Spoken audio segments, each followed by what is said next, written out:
Hey, what's good, YouTube? Today I'm gonna react to Casual Geographic, the insane experiment that broke a dolphin's heart. What you know? Let's get into reaction. Hopefully this Video was sponsored by ain't a absolutely sad no story one. type There's shit. no one in their right mind Probably would will sponsor be, this. because it's an experiment, so. Well, butterfly on a corn cob. Damn, they were trying to bust a nut. Panty-sized a wild animal, the same way Margaret Howe did when she off that dolphin in the 1960s. Both she and I assaulted a captive creature, then expected it to be reciprocal. Well, jumpity boot, time to die. You know, we've done Excuse some me, really questionable sir? things in the name of science. Like that time legitimate attempts at a human Z were made, or that time a psychologist raised a chimp and a human baby together to see what would happen. We're gonna get back to that, but the answer is nothing good.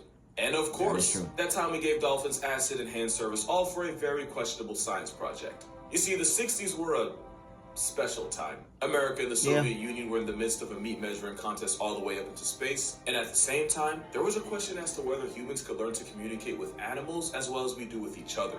And renowned neuroscientist John C. Lilly fully took on the task of trying to bridge the gap between the man and animal language barrier. Now, I mentioned his job to show you he wasn't just some acid-dropping self-stereotype of the 60s. Don't get me wrong, he was, but he was also a contributing member of the scientific community. In fact, he was the one who invented sensory deprivation tanks. Oh, wow. Which he did acid in. Anyway, he was interested in possible human-animal communication, but also in animal intelligence. And that's how dolphins got an invite to this party.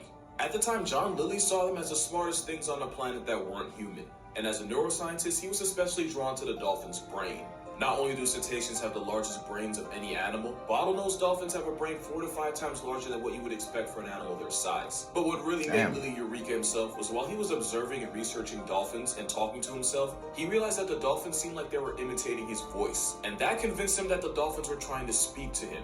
And with their high intelligence, John C. Lilly figured that if we could somehow find a way to communicate with dolphins, that could lead to us finding a way to talk to aliens, which was an Olympic gymnast level stretch. But hindsight's 2020, and unfortunately, this was the 1960s. Either way, depending on how you look at it, this was both the best and worst thing that ever happened to his career. The implication of extraterrestrial communication convinced NASA and other government agencies to sponsor Lilly financially. With the help of anthropologist Gregory Bateson, John C. Lilly would create the Dolphin House, where he would attempt to learn how to speak to dolphins. That's how the experiment started, but you don't want to hear about that. You want to get to the part where he started slipping dolphins acid. Oh, trust me, we're going to get to that. Just bear with me. The Dolphin House was built in the U.S. Virgin Islands, and you're going to see why that was actually very ironic. It's like having a gay friend on Dick Street. That's not a joke, by the way. When I went to college, there was a gay fraternity located on DIX Dick Street.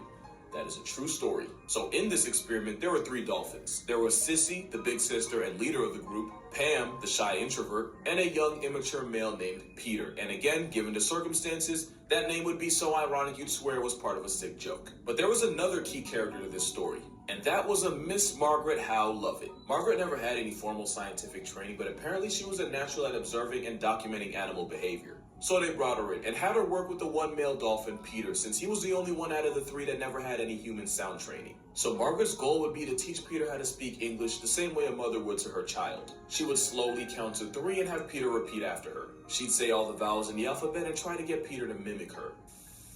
1, 2, 3. You can do better, Peter. And on some level, this made sense since mimicry is how baby dolphins learn how to dolphin from their mothers. But here's the thing with dolphins. In the wild, they communicate with each other through a series of clicks, squeaks, and whistles, and most of that's in the water. But to talk to humans through air, the dolphins would have to make noises through their blowholes. It's like if I challenge you to speak perfect English, but without using your mouth. So for anatomical reasons, Peter was pretty much screwed. Figuratively, the literal is coming. Like Peter. I'll say one thing though, say what you want about Margaret, but she was committed. She painted her face white and her lips black so Peter could see the shape and movement of her mouth while she was making the noises so he could try to replicate that with his blowhole. She also decided to move in with Peter full time to maximize her time with him. And slowly, Peter was actually getting better at mimicking her. 18, this is the morning lesson with Peter. Hello. Hello. which made John C. Lilly Eureka himself for the second time. News about this Dolphin English project got out and people were curious, and John C. Lilly was seen as a visionary. It even got the attention of world-renowned astronomer Carl freaking Sagan. The freaking is silent. Now, I'd like to point out that at this point, this was a several thousand, if not $1,000,000 NASA-funded experiment. Like, people's careers and reputations were hanging on the line. Yet nobody stopped to think that it might be physically impossible for dolphins to produce the sounds needed to speak English, especially from an air anus on its head. And keep in mind, John C. Lilly was a neuroscientist. One of the professions you pray your siblings or cousins never get, because then your parents will never let you forget it. And apparently, there was some disconnect. Gregory Bateson was like, why are we teaching them English when we should be learning how they speak to each other? He even had the idea of putting 2 dolphins in 2 tanks where they couldn't see each other, but could communicate through sound. That way we could study the sound and figure out dolphin language. Lilly's response was, nah, we teach them English. You know, naked mole rats spend their entire lives using their teeth as shovels underground, and even they have less tunnel vision. And ironically, they might have actually had better luck if they used an animal like a raven or a parrot or even a seal. You know, animals that are actually capable of mimicking human speech.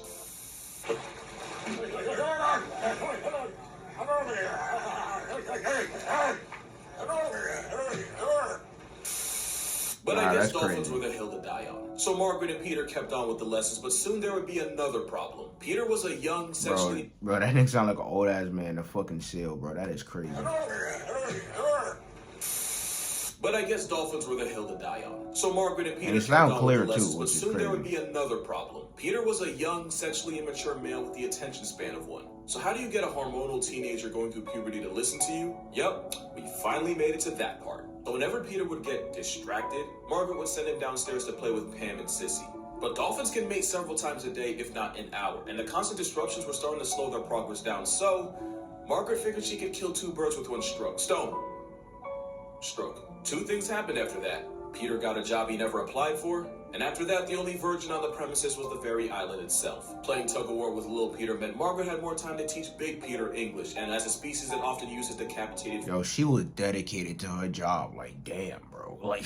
With little Peter meant Margaret had more time to teach big Peter English, and as a species that often uses decapitated fish, I'm sure Peter wasn't complaining. So now Margaret had a full-time job teaching Peter English while also learning anatomy and chemistry part-time. But patience was starting to run thin, because there was another thing a group of scientists somehow never thought of.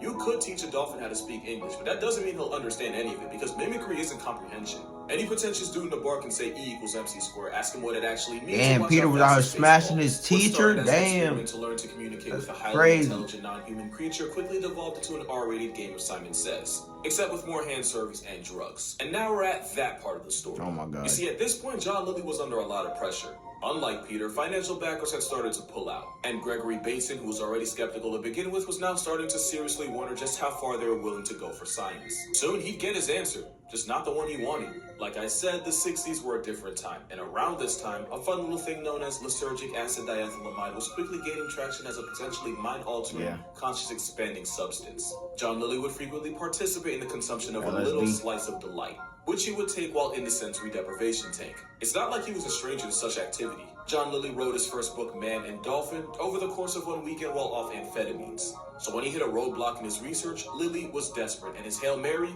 let's give dolphins LSD and see what happens. Margaret wasn't having any of... Jesus Christ. He was like, bro, we had an impasse. Bro, drug him up. My life is on the line. Drug him up. That's the only option. Don't cancel that experiment. Drug him up. Margaret wasn't having any of that and demanded that he keep that nonsense away from Peter. But at the time, Margaret was basically a 24-year-old intern, and John C. Lilly was still the big-time scientist. And like I said, hindsight's 20/20, and logic had real estate in his blind spot. So John took Peter, along with Pam and Sissy, on a lovely Saturday drive and recorded what happened. And apparently, nothing. Dolphins might have been slightly noisier, but pretty much nothing to record. Lilly was beyond down bad, and he was desperate for a response, and he knew that dolphins have an incredible sense of hearing. So he got out a jackhammer, because at this point, I don't think this was even about dolphins anymore. I think he just wanted to do acid. And this was the 60s. It's not like you needed an excuse for that kind of thing. So John Lilly pulled out a jackhammer and just started jacking away, an activity I'm sure that room had seen more than enough of. And the noise didn't seem to do anything, but probably ruined whatever trip the dolphins were on. At this point, Gregory Bateson had seen more than enough. Remember how I said he started to wonder how far they were willing to go? Yo, well, hang it up. His line in the sand was giving Dolphins a little sense of direction. If the experiment was a train and science was the tracks, at this point this thing was halfway down the Pacific, so he packed up and left. It was kind of wraps for the entire experiment. Head out, sir. At one point, Lily tried communicating with the Dolphins telepathically, so safe to say the acid had won. And as the experiment was called off and the staff separated, the Dolphins were shipped out. So here's where a lot of the facts got left out for the sake of the story. So it's popular belief that after the experiment ended and Peter was separated from Margaret, he proceeded to die of a broken heart. Damn. And from horny. Now, part of that is probably true. Let's just put it this way. Peter had gotten used to getting a special job every day, and he went from that to being painfully unemployed. Forget unemployed, bro was in a recession. And there's the fact that Peter very likely caught feelings for this woman that he had been around 24/7. But here's the part people leave out. Peter was shipped out to a former bank building in Miami to live. His new home was a tight, cramped tank that he could barely turn around in with little, if any, natural light. Also, think of how bad public bathrooms smell, and then imagine an animal that uses the bathroom 5 times more than any human. So yeah, Peter got effed over, only this time it was completely figurative. Another fact about dolphins is they aren't involuntary breathers like us. Every breath they take is a conscious choice. It's why dolphins can only sleep by resting half their brain at a time. Otherwise, they would just not breathe and flatline themselves. We know this because when John Lilly operated on dolphins to observe their brain and put them under anesthesia, the dolphins ended up suffocating. So Peter made the executive decision to delete himself, likely due to depression. Margaret didn't Oh my God. Because when Hustler magazine found out about her and Peter and what she did to Peter, they wrote a story on her, and let's just say it wasn't a good look. Also, did I mention she never got paid for this? Like, imagine your entire legacy, like what you're gonna leave on this earth was that you had... She doing this shit for free? So you telling me she was giving this dolphin a hand job, having this nigga bust nuts for free? Oh, hell no. Imagine she never got paid for this. Hey. Like, imagine your entire legacy. Now that is crazy. For free? You had relations with a wild For animal free? Bro. So I guess both she and Peter got screwed. Peter's death wasn't even the last time something like this would happen. Kathy was a dolphin who played flipper. Once the show ended and she was moved to an isolated pen, she too would proceed to cross her name off the census. Maybe it's a good thing we never learned how to talk to dolphins, because I imagine they wouldn't have much positive to say. They'd probably call John Lilly their Hitler. Speaking of him, he continued to experiment. But when a light seasoning of dope became illegal, he started doing ketamine. And like I said, we've done some sick things for science. Like when psychologists went through a catalog, decided this to raise nigga love his drugs. baby son alongside a female chimp named Guada. See what would happen. What happened was his human son started acting feral, walking on all fours, grunting like Guada, and even biting people. When the experiment ended and they sent off the female chimp that they had raised as a daughter to be used in more experiments, Guada would flatline to pneumonia a couple months later, and the boy she was raised with, Donald, would grow up to be a psychiatrist, until he would also delete himself at the age of 43. So I guess the theme of this video is sometimes science goes way too far. And as groundbreaking as it was, it somehow wouldn't be the last time someone publicly had relations with a dolphin. Like, this man had an entire relationship with a dolphin named Dolly that he claims seduced him. Only difference was they went way past handwork, and to my knowledge, no substances were involved. Now, in fairness to him, he did have to deal with some pretty heavy trauma as a kid, namely when he was violated by a psychiatrist at the age of 5, according to a podcast he was on that I watched. There's always trauma. Like the video.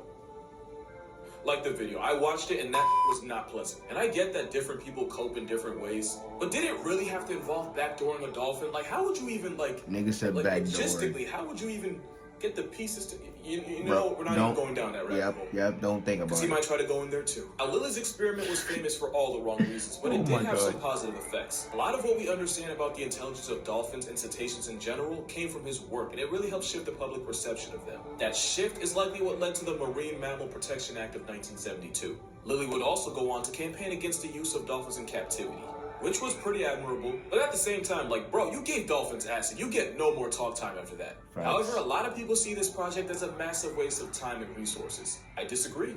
The point of the experiment was to see if dolphins could learn to speak English, and now thanks to him, we know they can't. Because drunk history said it best. You wouldn't just kidnap a Japanese man and keep him from his family and give him hand service that he didn't ask for and a little surprise dose that he definitely didn't ask for and suddenly expect him to start belting out fluent English. But that's going to do it for this video. For more consistent content, be sure to follow my Instagram and TikTok. I try to post daily on both. And if you would like to further support this channel, my Patreon's also going to be in the description. Because let's be real, ain't no way YouTube finna let me monetize this. Either way, drink water, hug your mother, don't hug a dolphin because apparently it could lead to more than you're equipped to deal with. And I'll see you in the next one. Nah, that experiment is crazy.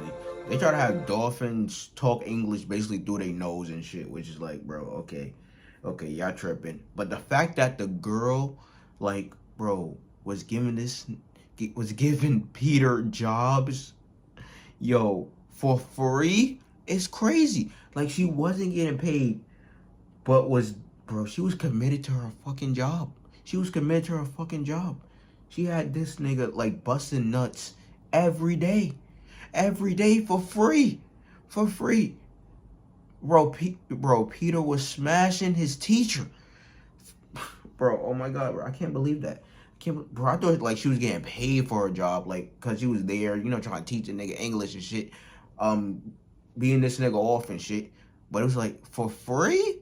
You were doing all this for free? She's sick. She's sick. But, hey, man, like, but it was back in the 60s, so it's, like, damn near everyone was sick. They was on drugs and fucking, you know, LSDs and shit. Fucking trying to talk to fucking aliens in space. Fucking had what's it called, aluminum foil hats and shit. Like, hey, nigga was tripping back then, and nigga was just basically just throwing shit at the wall and see what fucking sticks back then. But hey, you know, like, comment, subscribe, suggest anything else you want to interact to, you know, down below in the comments. But check out the next one.